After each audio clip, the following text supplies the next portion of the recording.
السلام علیکم dear students. آج کی جو پویم ہے 11th انگلش سے ہم نے لی ہے.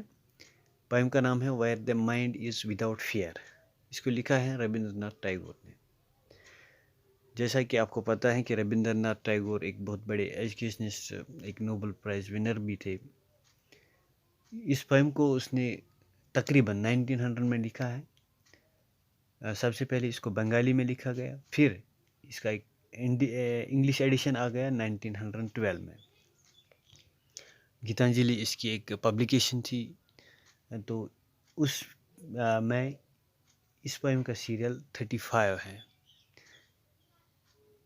جیسا کہ میں نے آپ سے کہا کہ اس کو 1912 میں اس نے انگلش ایڈیشن دے دیا، پھر 1913 میں اس کو نوبل پرائز ملتا ہے اس ربندر ناتھ ٹیگور کو.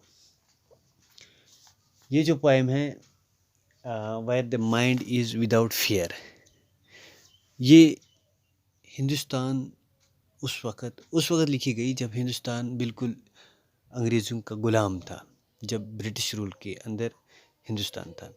تو اس وقت یہ ایک پریئر، ایک دعا، ایک اچھا ربندر ناتھ ٹیگور گاڈ کی اور کرتا ہے.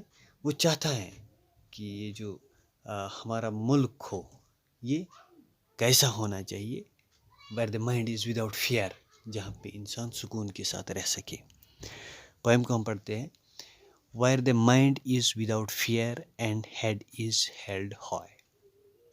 کہتا ہے کہ ایک ایسے ملک کی اچھا کرتا ہے یہ گاڈ سے کہ جہاں پہ انسان بالکل سکون کے ساتھ رہ سکے، اور where head is held high, جہاں پہ انسان کانفیڈنس، پرائڈ کے ساتھ رہ سکے.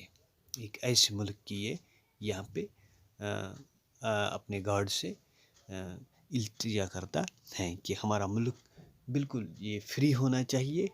جو یہاں پہ یہ جو غلامی کی زندگی ہم بسر کر رہے ہیں، اس سے نجات ملنی چاہیے، اور ایک ایسے ملک کی کلپنا کرتا ہے جہاں پہ بالکل یہ اپنے پورے کانفیڈنس کے ساتھ رہ سکیں. Wire knowledge is free, where the world has not been broken up into fragments by narrow domestic walls. یہ کہتا ہے کہ بالکل ایک ایسے ملک کی کلپنا کرتا ہے جہاں پہ بالکل ایجوکیشن جو ہے فری ہونی چاہیے. فری کا مطلب یہ ہے کہ ایجوکیشن یہ تو صرف لمیٹڈ نہیں ہونی چاہیے اپر کلاس کے لیے، یہ تو لمیٹڈ نہیں ہونی چاہیے کسی خاص ریلیجن کے لیے، کسی خاص کلر کے لوگوں کے لیے. بالکل یہ فری ہونی چاہیے. فری مینز کہ یہ سب کے لیے یکساں ہونی چاہیے. ہر ایک کا ایک فنڈامنٹل رائٹ ہونا چاہیے دس education. Wire the world has not been broken into fragments. اور ایسے ملک کی کلپنا کرتا ہے کہ جہاں پہ ڈویژن نہیں ہونا چاہیے، جہاں پہ لوگ بٹے نہیں ہو، بالکل یونائٹ ہو. Where words come out from the depth of truth. یہ ایک ایسے ملک کی کلپنا کرتا ہے جہاں پہ لوگ صرف سچائی کو ترجیح دے.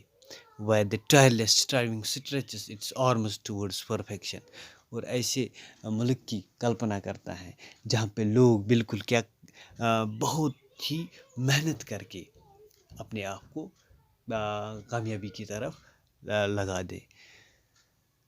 where the clear stream of reasons has not lost its way into a dreary desert sand of dead habit. where the mind is led forward by the into ever widening thought and action into that heaven of freedom my father let my country awake. Rabindra Nath Tagore کہتا ہے کہ یہ ایک ایسا ایک ملک ہونا چاہیے جہاں پہ لوگوں کی ریزننگ، جو لاجیکل تھنکنگ ہے، وہ بالکل لوگ جو ہے نا وہ ادھر ادھر نہ بٹ کے، بری عادتوں میں نہ بٹ کے، بری صحبتوں میں نہ بٹ کے، بلکہ وہ جو بری صحبتیں ہوتی ہیں ڈیئری ڈیزرٹ، وہ ایک ایسی چیزیں ہوتی ہیں جو بالکل ایک انسان کو پریشان کر دیتی ہیں. یہ کلپنا کرتا ہے کہ میرے ملک کے لوگ جو ہے وہ بالکل کلیئر اسٹریم آف ریزننگ، بالکل ان کی عادتیں جو ہیں اچھی ہونی چاہیے. ایسے ملک کی کلپنا کرتا ہے جس میں لوگوں کی عادتیں اچھی ہو، جس میں لوگ ادھر ادھر بری عادتوں میں نہ بھٹکے ہوئے ہوں. where the mind is led forward by the ever widening thoughts and action. یہ یہاں پہ کہتا ہے کہ بالکل ایک ایسے